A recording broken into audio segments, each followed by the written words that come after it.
अञ्चलले यसले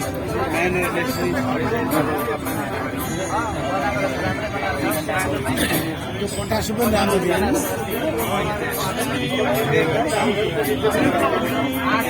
हाम्रोतिरको राम्रो भाइ भए अहिले अनि हसु भयो सिलगढीको अहिले अर्को छ नि ए त्यो बाबुको नराम्रो त छैन राम्रो छ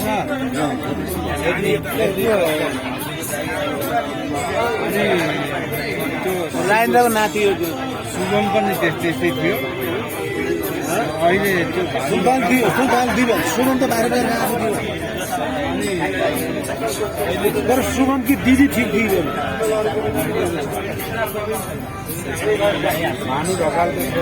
के कस्तो छ पढाइमा एभरेज नै होला कहाँ ठुलो एभरेज हो स्ट्रगलिङ हाम्रो आँखा त्यो किसिमको बाहे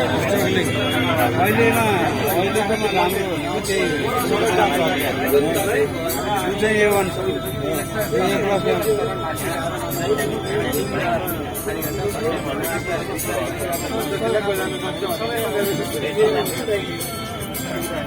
तेरो घर सुन्दैमा दियो भनेको मलाई तेरो बाबु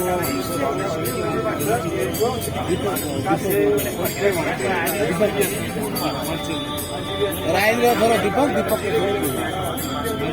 अहिलेको चाहिँ सुरेन्द्रको अर्को यहाँपट्टिको जेठो दाईको छोरा